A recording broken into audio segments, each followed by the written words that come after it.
Welcome to History Hack. If you didn't know by now, we are the revolution. That means we're sharp, witty, lots of fun, but it also means that we're essentially the peasants in Les Mis huddled round a table in the corner of the bar with no money. If you enjoy the show, please do support us. We have a Patreon account by which you can donate a small monthly sum in appreciation of what you're hearing. Alternatively, we have Ko-fi, in which you can just do a one-off donation as a thank you if you particularly enjoy a certain episode. Either way, we massively appreciate all of your support. Hope you enjoy the show. Hello and welcome to an especially glamorous episode of History Hack. This is Charlotte joining you today and taking you to all the glamour of old Hollywood. I've got quite a special guest with me today who I'm very excited to bring to you. Roger Lewis has written bestsellers on Peter Sellers, Laurence Olivier and Charles Hawtrey as well. He's also written a biography of Anthony Burgess, and his seasonal suicide notes became an enormous word-of-mouth success. His latest offering comes in at a whopping 750 pages and represents 13 years of his life in writing. It's called Erotic Vagrancy, Everything About Richard Burton and Elizabeth Taylor, and it goes without saying that I'm very excited for this conversation, and I'm thrilled to welcome Roger onto the podcast today. Hello, Roger. Hello to all of you. It's such a thrill to have you here and to talk about this book, because I'm probably going to be one of the few people who speaks to you about it who has genuinely read it from cover to cover. So Erotic Vagrancy was the child of a fever dream, I understand, and you open the book with a very clear sense of the limitations of biography as a form, as an enterprise. So how did you decide to approach the task of telling the Burton Taylors story? Well, as you say, I began this book actually when I was quite ill, and it was all rather feverish. And I thought that their films are rather feverish as well. All those ones they made in the 60s and the 70s, which were very unpopular at the time, critical disasters, financial flops, things like Boom, Hammersmith is Out, Dr. Faustus, even Cleopatra was. People were rather skeptical about all these films they were making, and yet I loved them. I loved the colour, the brightness, the frenzy, the money, the excess, all that. I loved it, and it suited my mood. And there have been thousands of books about Richard Burton and Elizabeth Taylor. There are biographies of each of them, books about the two of them together, picture books, books on all the paparazzi photos and everything else. Loads and loads of stuff about them. But I didn't think any of them really managed to evoke them. It didn't. None of these books captured the Richard Burton and the Elizabeth Taylor that I sort of was falling in love with.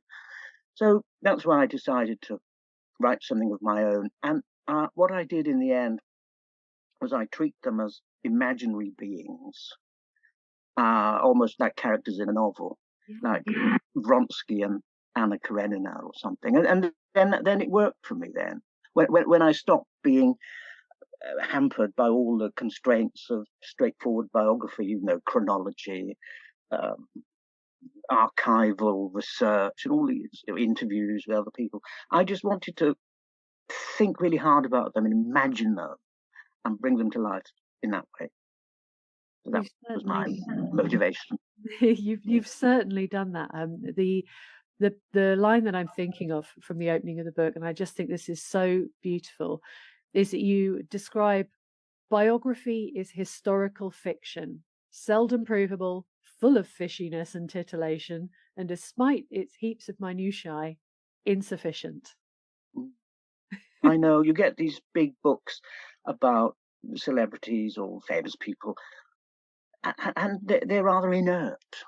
The research has been done, the research is impeccable, but the writing is very flat. And you're left wondering, well, who are these people? In fact, the other thing biographers do, which I always dislike, is they want to bring these people down to earth and find out horrible things about them. They know their nastiness on the set, their nastiness as parents or as a husband or as a wife.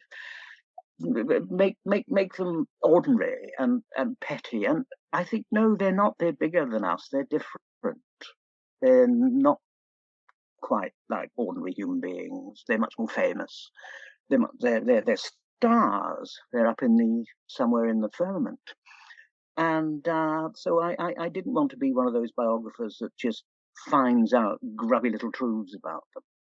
Yes. I wanted them to remain glamorous. Yes, but it's far from a hagiography, and that's what's very interesting about your approach. So you maintain their absolute grandeur and their bigness and their star power, but they certainly, neither of them get a free pass from you for bad behavior or for anything like that. No, that's right. You have to have a sort of moral compass in there. But on the other hand, you can, certainly at this distance, you can rather enjoy their bad behavior. It doesn't affect me. It's a bit like when I once wrote about Peter Sellers. I think I was more censorious about him as a terrible parent, as a ghastly spouse. But now, at this distance, so what? We've got the films. We've got their achievements. We got all the things they did, which no one else did. And that's what matters in the end. I love that. So talking about what they've left us and what they've left us behind, you describe the importance of film history in understanding film. So, the idea of it's not just the film that you watch, it's understanding the world as it was and the industry as it was at that time. Now, with this being a history podcast, I thought it would be a good angle to take. So let's start by looking at Hollywood in the 1950s. So both Richard Burton and Elizabeth Taylor are making movies at this time, but they're not yet working together. What was Hollywood like at that time? What were the experiences of Burton and Taylor like before they become, the famous couple? They were able to live in this sort of artificial world of the studio system, where there were the moguls at the top, and the star structure was very fixed, and everything was arranged and organized. Their private lives were photographed and arranged, and it was sort of wonderfully artificial. All the marriages and everything, and the weddings. I mean, Elizabeth Taylor's early wedding to Nicky Hilton was a continuation of the studio world. The costume designers made the wedding dress. The caterers and the set designers sorted out the church and the whole thing, and the cars, and all the guests were all the other stars, like Spencer Tracy and that film she made, Father of the Bride. It was like a continuation of that. So it was wonderfully artificial and beautiful, actually, all manufactured for the public. They weren't like real people at all. They were flying on their studio jets. They were staying in these suites in these gorgeous hotels. They never really intersected with the real world. It was only when they were making Cleopatra in Rome in the early 60s that the paparazzi photographers would chase them around and try and catch them off guard. And that was the first time that had happened, really, that there was this intrusion into their private lives. And that's what was interesting about Taylor and Burton, is that they were the first people, really, to whom that happened. And we have the 60s suddenly, and it's very different kind of approach that the public now had to stars. Yes. Television made things different. So they became less special, strangely. Of course, they became smaller. I mean, you're smaller. They became smaller. They became more everyday. Except Taylor and Burton resist that and remain huge. But the studio system that created things like, for example, Ivanhoe, sort of just the costumes, the whole design of it was just as exquisite as a kind of medieval tapestry. And that all suddenly went when the studio's system collapsed. I mean, the sort of the power of the studios by the 1950s, they've been working under the sort of constraints of the Hays Code, But that Yeah. in turn had given them this wonderful stick with which to Yes. beat their stars and to keep them in line. The Yes, they were. morality cause. I know the and the poise, really. The fact that you had the Hays Code and all this censorship, it did make for a sort of exquisite artifice, like a sort of sonnet structure. You know, it's very strict. You get the rhymes right, a certain number of lines. You can, within that, you can have perfect freedom within that form if you obey the rules. And Taylor grew up in that world. I mean, she was a child star. She was in National Velvet and the Lassie movies, which actually are really fun to watch today, those films. They're beautifully made with these sort of bright colours. This sort of cinematography is a sort of world that never really quite existed.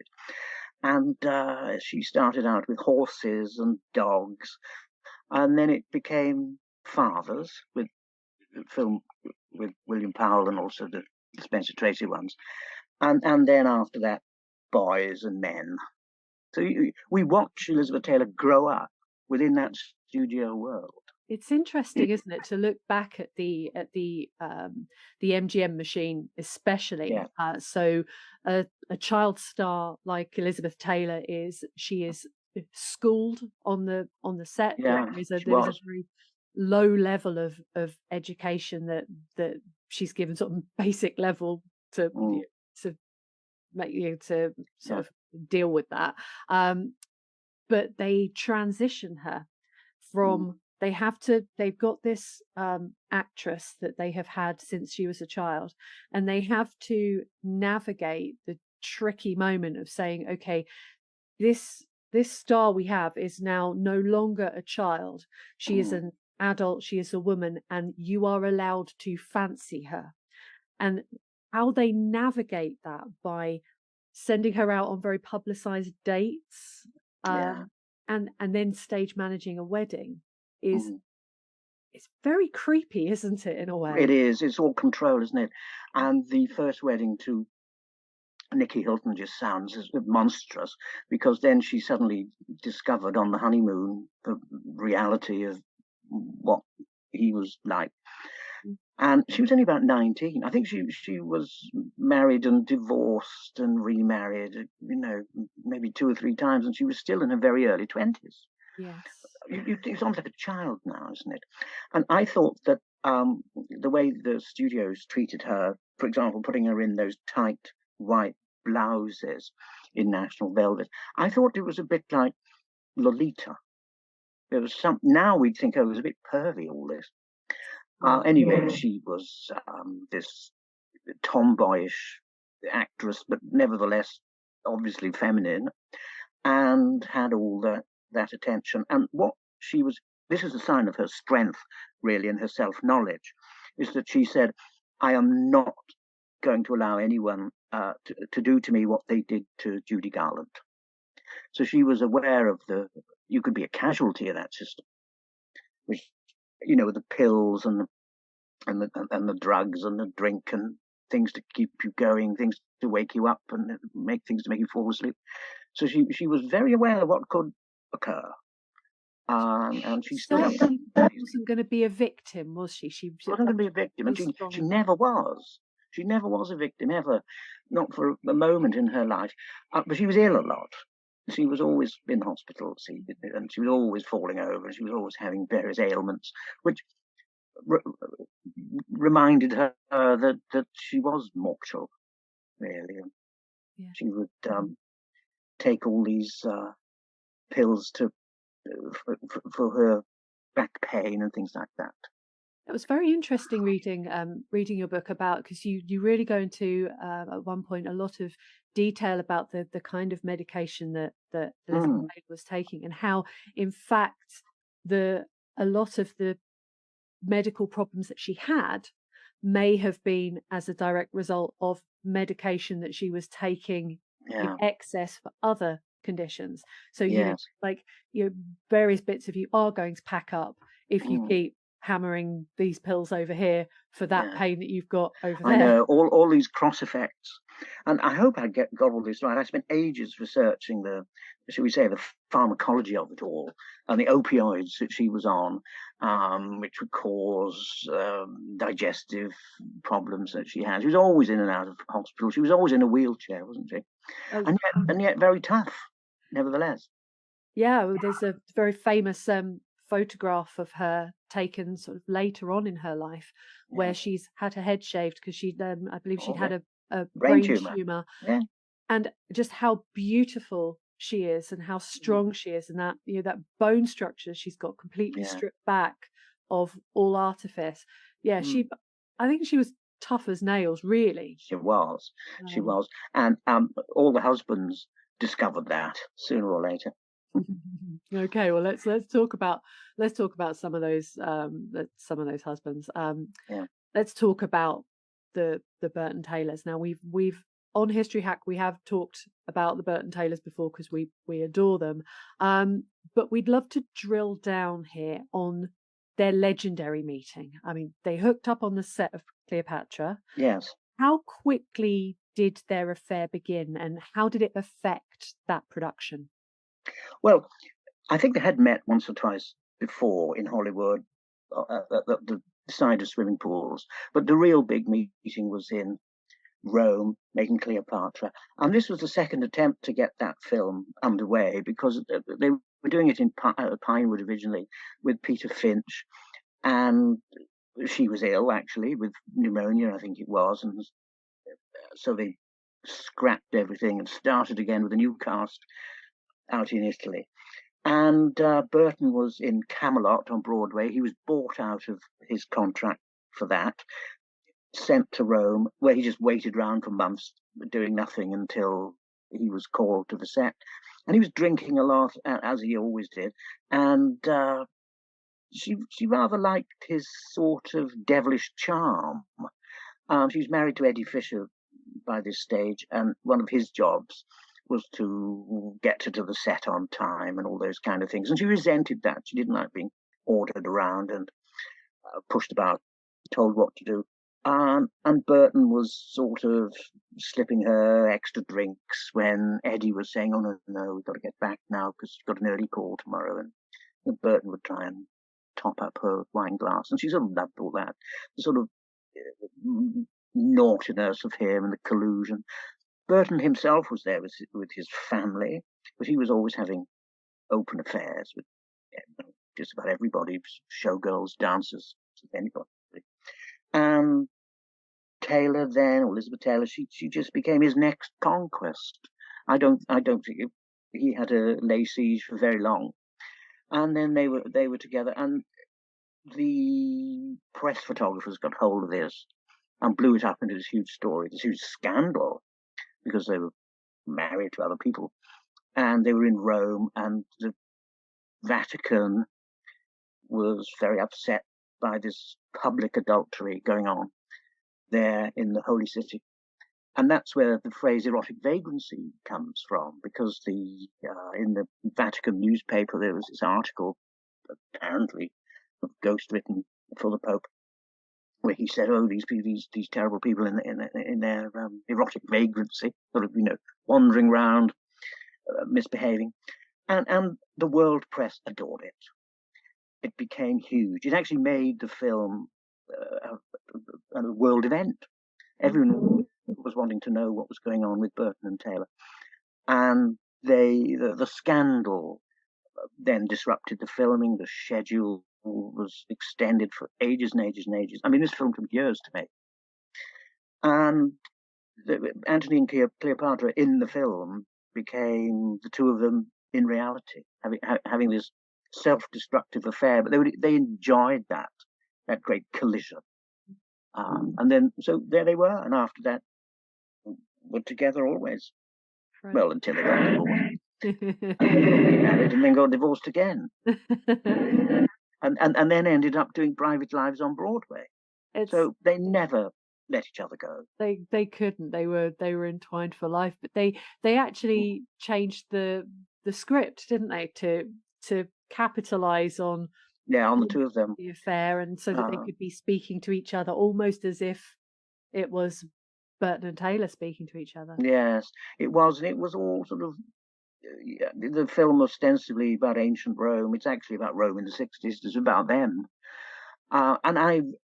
It's very long, and there every so often film historians find another bit in an archive, and because it was the original, I think the original cut was sort of hours and hours and hours long, and so it was all trimmed back. But over time, people are trying to restore it, and I hope they really do find all the lost footage and put it all back, which you can do now on DVDs and things.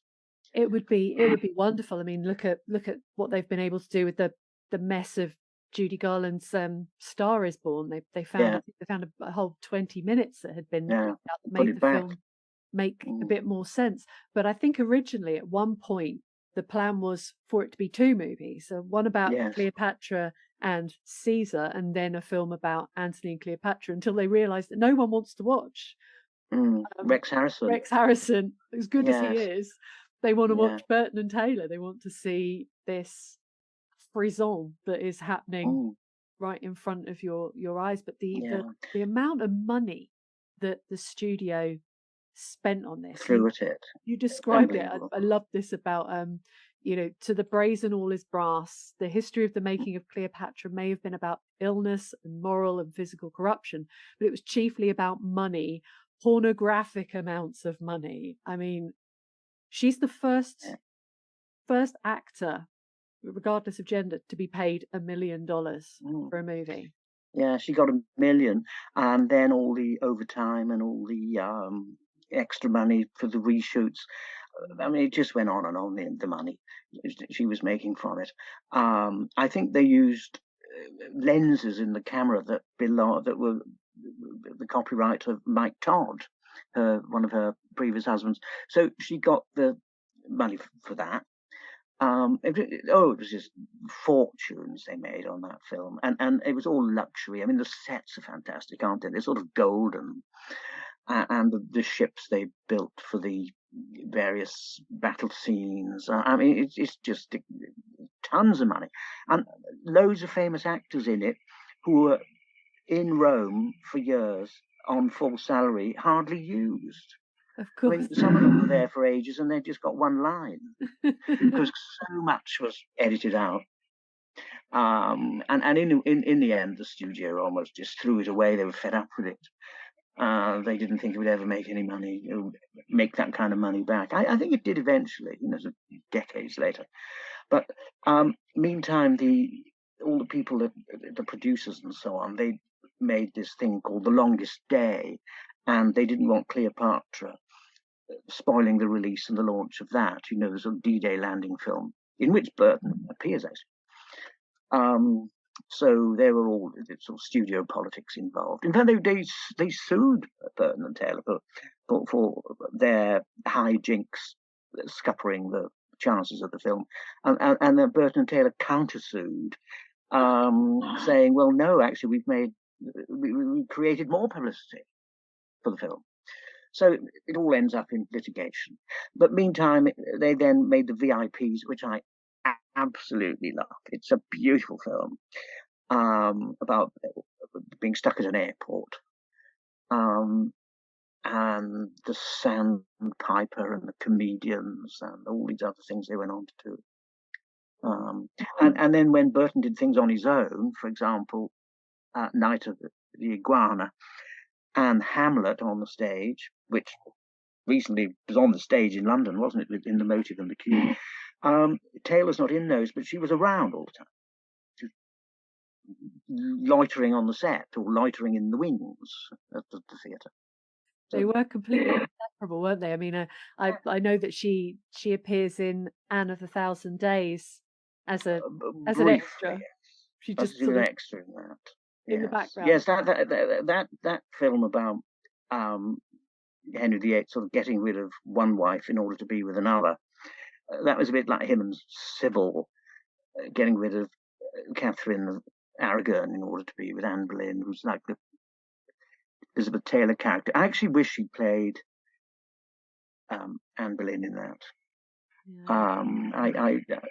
I know it's Genevieve Bujold, is it, the actress? Yeah. That should have been a Taylor Burton film, I think. It would have been wonderful. I read somewhere that, you know, it was a real bone of contention in their relationship that, I mean, obviously, yeah, Richard Burton sleeps with his leading ladies, we know that, but that she couldn't be cast as Anne Boleyn because the producers thought she was too old. Yeah, ridiculous, that idea. It would have been really powerful, the two of them in that. Because, of course, that's the same story, isn't it, as all the Hilary Mantel novels? Of course. So, yeah, that sort of Tudor corked world. But I do think of them, you know, in terms of looking at their films and seeing their relationship. Aside from Cleopatra, another one that really always makes me think of them is their Taming of the Shrew. Oh, the Taming of the Shrew. Well, again, beautifully, colourfully made. Again in Italy, back they went. They're Franco Zeffirelli directing it, and they just like bashing each other up throughout the whole thing. It's a sort of comic version of Who's Afraid of Virginia Woolf. It's about a sort of a married couple or a couple who are about to be married in the Shakespeare, with this sort of Punch and Judy relationship, which, to outsiders, you think, well, what's the appeal here? They're just arguing the whole time, pushing each other off the roof and beating each other up and chucking things at each other. But for some reason, that's their way of demonstrating affection. But that's a wonderful film with all that sort of rather fruity Nino Rota music. It's kind of Fellini in a way, isn't it? It's Franco Zeffirelli. It's bonkers. It's completely bonkers. I find her particular portrayal of Kat being very she's very angry. So there's just, she sort of goes through this whole thing very angry, and Burton's Petruchio is laughing the whole time. He just seems to be having the greatest time hamming it up. It's and I think it's true to say in that film you can tell they've had a long lunch. Everyone is sort of slightly drunk in that film. There's a sort of vodka sheen to Richard Burton in that film. I think it's a sort of comic version of the Edward Albee film, which is one of the great films ever made, as is the one prior to that, The Spy Who Came In From the Cold, where I think Burton gives a great performance. I mean, that's the other thing, isn't it? Complete scandal that he never won an Oscar. He was nominated endless times, but he never won. It's heartbreaking, isn't it? I mean, this sort of leads me on to sort of the next place I want to go in our chat, is that how did marrying Elizabeth Taylor affect Richard Burton? Because, you know, he's famous before they marry. He's a respected actor. He's a leading man, but he's not in her league as a star. In terms of fame, yes. In terms of being a star, he wasn't. He was very successful and making all these films throughout the 50s and even earlier, and giving all these wonderful, noble performances. But she comes along, and then they're together after that, aren't they? And it's their marriage, their relationship, which is now on display in all these films, and he becomes as great as movie star as she was.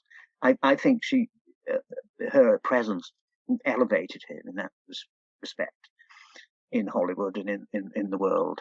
I mean, if he'd stayed married to Sybil, I don't think any of this would have happened. You wouldn't have had all this drama and all this melodrama. But he does do these things on his own. For example, The Spy Who Came In From the Cold, and it's a great performance. There's nothing in that requires Elizabeth Taylor to make that wonderful. In fact, he's with Claire Bloom, who was one of his earlier paramours. She wanted that again. Why couldn't she play the role of the girl spy in that? Again, they thought she was actually too famous, too big for that role, which required a sort of mousiness. but I'm sure she could have done it.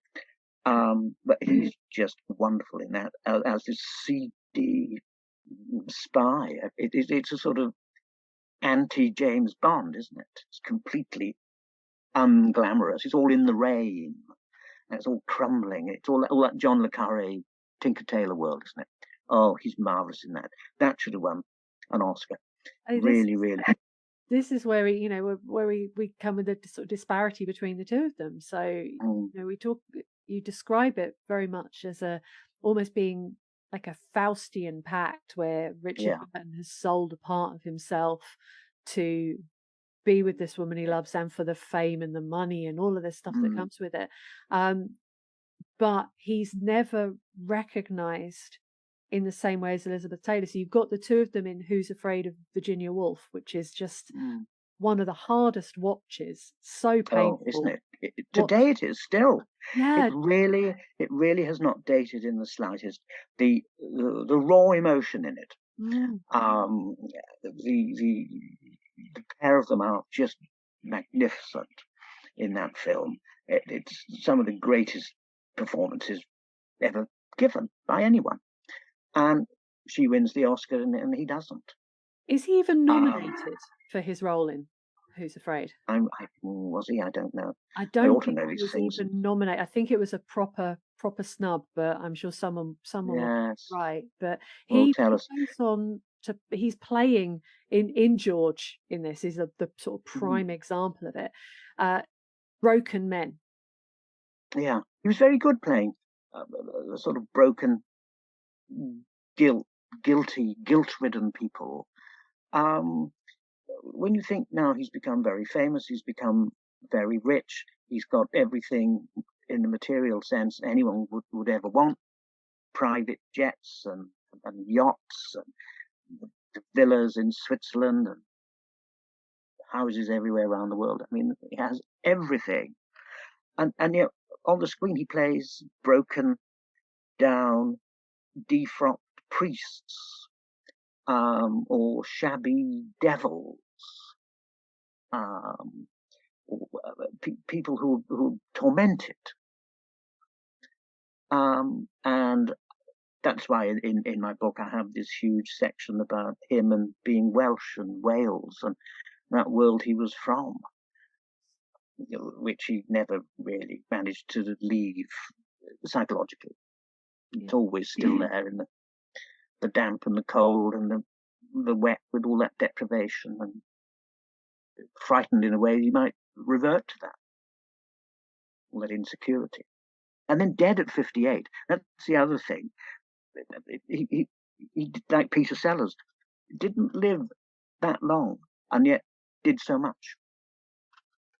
It's remarkable when you look at the Hollywood leading men of that generation and earlier, and just how they looked when they died, as being sort of a testament to how hard they lived. I mean, they looked much older, didn't they? Yeah, than they really were. Burton, Humphrey Bogart, Clark Gable, all of these men, they smoked, they drank, and hard to excess. I don't think any of them had ever seen a moisturizer in their lives. And just no, how they wouldn't have. Yeah, they looked like they were in their 70s, and you sort of imagine that they were these really old men, and you realise, no, 57, 58, that they're no age when they go. No, I think it was the smoking, the chain smoking was the killer for all these people. But paradoxically, it did give them these beautiful voices. There's something about the sort of tobacco enriched voice that we don't have now. Richard Burton's voice is something that should be preserved in amber for everybody. It's a beautiful voice. Early on, if you ever find any very, very early interviews, it's South Welsh working class. It's very different than what it became after the elocution lessons, I suppose. And he absorbed a sort of way of speaking from Emlyn Williams and John Gielgud, with all this beautiful received pronunciation. You can hear every word. And it was a very beautiful voice. So by the time he's making, for example, the wonderful long film he made about Wagner, I mean, his voice is just wonderful there, because it has a sort of weariness as well, which and a sort of melancholy to it, and it is beautiful, as you say. Incredible. Okay, well, let's have a little bit of a chat about some of the circles that the Burton Taylors move in, because they are so famous. They are more than famous. They are stars, icons known the world over. They've got money, like they are ridiculously rich. We're talking yachts, houses, diamonds. I mean, the wealth is disgusting in so many ways. Well, one of the ways they could be rich is that they never paid any income tax. I mean, living in Switzerland or being domiciled in Switzerland, I'm not sure they were there very much. They were there enough for residency permit reasons. So all the money they made, they kept. And Taylor had lawyers and accountants and business experts working for her full time, teams of people investing her money, making sure it was all maximized and squirreled away into all these different areas of the world. They had companies in the Bahamas and all that kind of thing. I mean, she had all the top people, all the top lawyers doing that on her behalf. And then Burton obviously also had that kind of teams of people working on his behalf. And a lot of his diaries entries are about meetings with these people. So the business side of things was very important to them. Material things were very important to them. So when they got divorced and all that had to be separated and dissolved, Burton just gave it all to her. And then when they got divorced for the second time, she just grabbed what she hadn't grabbed the first time round. So she was very acquisitive. Pictures, all the Andy Warhol pictures, that she's in, isn't she? She became a very famous screen print. Incredible. Oh, yes. Well, I mean, the idea of her being featured in this series of Andy Warhol screen prints. I mean, the one that's most famous that people will remember is Marilyn Monroe. Yeah. Do you think that he was obsessed with Elizabeth Taylor and preserving her image because he was convinced she was going to die? Yes, apparently Warhol got fascinated with Elizabeth Taylor when she was very ill, making Cleopatra, and it was all in the papers. Oh, she was near death. She was going to be dead any minute, and he loved that in a sort of morbid way. Yes. In the same way that, as you say, Marilyn obsessed him, and the JFK, and all his screen prints of electric chairs and car crashes and things. All that, all those great collisions of pop art. Elizabeth Taylor signified for him, and also money, and as a sort of consumer project. She was as famous and as instantly recognizable as a soup can or a bottle of Coke. She was just now a commercial object in the world, and that's like a dollar bill. And he got to know her. Andy Warhol got to know her when she went through a sort of nightclub phase, and he'd see her there all the time. And they made he was actually in a film called The Driver's Seat, which very few people have seen, with Elizabeth Taylor. Another one made in Rome. Elizabeth Taylor became, and Burton to some extent, but certainly Elizabeth Taylor became a part of pop art history, and all the vulgarity of that, the slickness of it. Gosh, I love that when she went through the nightclub phase in the 70s. That Well, was she put on a lot of weight, didn't she, by then? And she sort of didn't really much mind that, but she became a sort of Chaucerian figure waddling about. She was a sort of Miriam. She went through Miriam Margolyes phase, didn't she? Which, when you look back and see how beautiful she was in, well, National Velvet, you think, well, that was a bit of a transformation.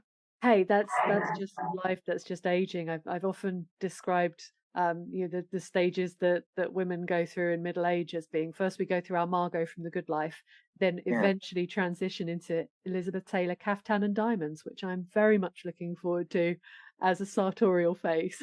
Yes, there's a sort of arc to it all, isn't there, really? And it sort of end up as Joan Hickson as Miss Marple. Oh, we can only full of wisdom. I'm hoping to be Dame Barbara Cartland myself, but that's a sort of Dame Edna phase. Actually, it'll be, knowing me, Roger, it will be more Dame Edna. But I want to talk to you about some friends of the Burton Taylors in particular. They had a relationship, I believe, with the Windsors in exile.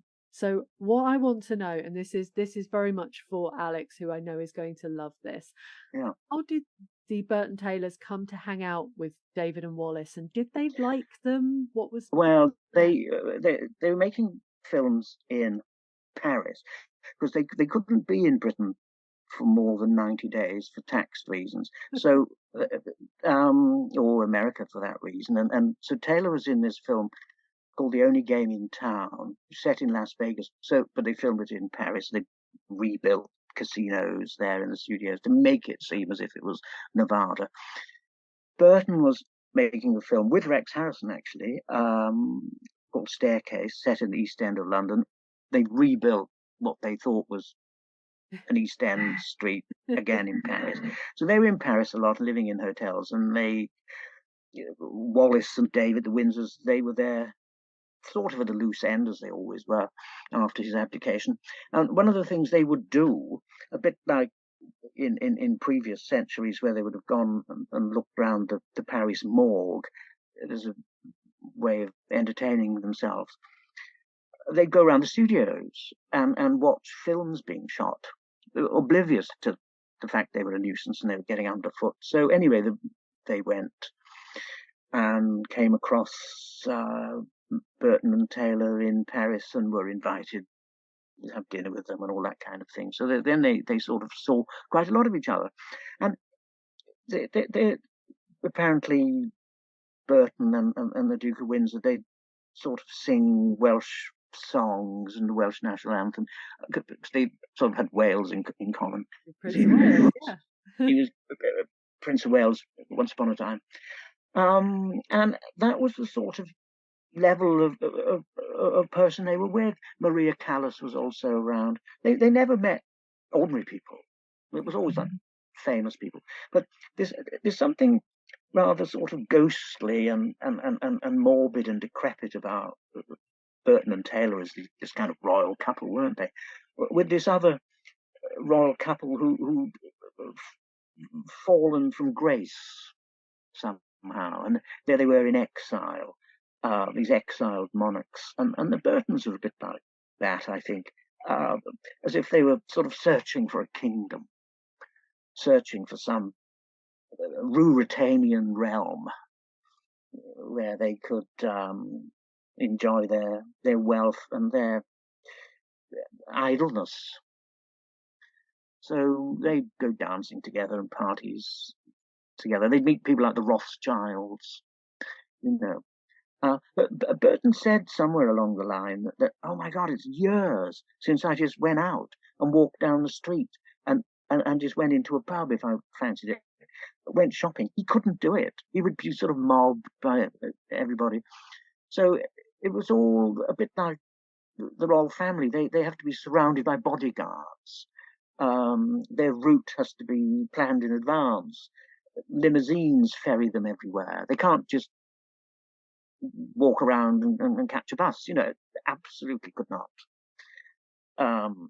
Everything about their lives now was circumscribed by their fame.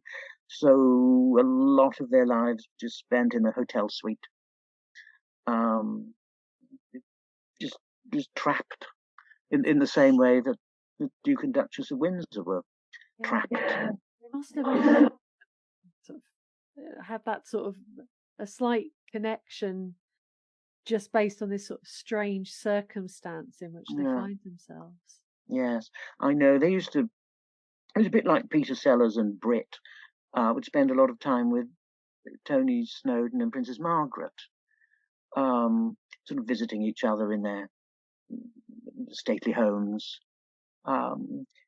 These people are whisked away to a realm of being that the rest of us can't even begin to imagine. And once they're in that realm, they can't leave it.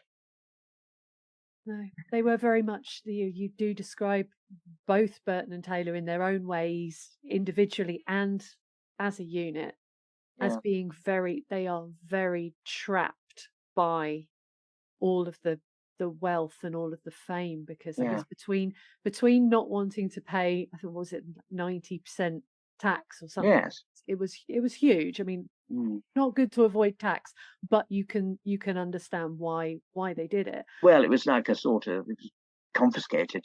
But that's why I was fascinated in the character of Rachel Roberts, who same Welsh background as Burton, more or less. There are differences, but again, South Wales. She was there, married to Rex Harrison. She loved the fame and also hated it. And she would step in and out of these realms I was mentioning. And that destroyed her. Because when she was with Rex, she hated it. She thought it was so sleazy and vulgar, all this money, all this grandeur, all fur coats and swanning in and out of the Dorchester. But when she walked out on that, she really missed it. And that destroyed her and committed suicide. Once you've tasted that kind of luxury and then you're exiled from it, that's destructive. And she was full of guilt when she had it, full of resentment when she didn't, always trying to get Rex back. She was so drunk and mad, he couldn't bear the thought of that. So I've got these bits in my book where I bring in Rachel Roberts as a sort of nightmare version of her. Yes. And another great actress. She was a great actress, underrated at the time and a bit forgotten now. But things like The Sporting Life, Incredible. Well, listen, I'm going to recommend that all of our listeners, if you're interested in classic Hollywood, if you're interested in this sort of destructive yet beautiful and endlessly romantic, though not aspirational in any way, relationship between Richard Burton and Elizabeth Taylor, that you pick up a copy of Erotic Vagrancy and read Roger's thoughts, because it's absolutely wonderful. But before we go, Roger, you mentioned things being overlooked at the time and now all but forgotten now. You also write that we're almost told to dislike Richard Burton and Elizabeth Taylor's work from the mid-60s onwards, but you describe these films as having a strange beauty. If we want to understand their relationship, how it worked, and we want to understand them through their art, what movies do you recommend that we seek out, aside from the obvious Cleopatra, which I just think everyone should watch because it's gorgeous and mad? Yeah, well, we mentioned Who's Afraid of Virginia Woolf. Everyone must watch that. In fact, I think classic movies like this, they ought to be on the national curriculum, Yes. along with a Dickens novel and a Shakespeare play and a couple of poems by Seamus Heaney. People should know their way around great cinema, shouldn't they? Yes. So there's that. And Taming of the Shrew is another mad one they made called Boom, which they filmed on in Sardinia. I love that. I think if people can rediscover their movies, then it's a world that's vanished, but we can bring it back. We can bring it back. We can enjoy it. And I say somewhere in the book, I think, wouldn't it because they were obviously a reprehensible couple in so many ways. But wouldn't it be lovely just to be Elizabeth Taylor for a day? Like, wouldn't it be lovely to be Richard Burton, for an afternoon? Yes. Just to try it out a bit. I'd love that. I Not think- forever, just a little bit. I don't think my liver could cope with being Richard Burton for more than. Well, that's why it's only an afternoon allowed, because otherwise you'll get cirrhosis. No, we I certainly. mean, his idea of not drinking was just one bottle of brandy a day. Yeah. That was him cutting down, and well, it killed him, didn't it? So it sort of wasn't funny in the end. It did in the end, and that comes full circle to the idea of it. This being Faustian. You can have everything, everything that you want. You can have, and then it's taken away from you. Money, fortune, fame, your name in lights. But there's and then down you go to hell. That is it. Roger, thank you so much for coming to talk to me. Guys, listen to me when I tell you that Erotic Vagrancy is a fantastic book. It's a wild ride. They're an incredible couple to spend time with. It's released on the 26th of October in hardback, so treat yourself to a copy. Thank you so much for joining me, Roger. Oh, Charly, it's been a pleasure. Anytime you want to come back and talk about old movies, I'm here for it. Okay. We have a date. Our incredible guests give us 45 minutes of their time to join us and talk about their work or their new book. This is just a small taster. As a result, we have launched our very own bookshop on bookshop.org, where you can find our guests' latest books, you can support them, and you can support us on History Hack. 10% of every sale via our bookshop supports the podcast and allows us to keep going and bring you more top-of-the-line guests. You can find our bookshop at bookshop.org/shop/historyhack, or search for us in the shop section. Thank you so much for your continued support. We really appreciate our listeners and supporters. So make sure you get down to the bookshop and grab yourselves a new book.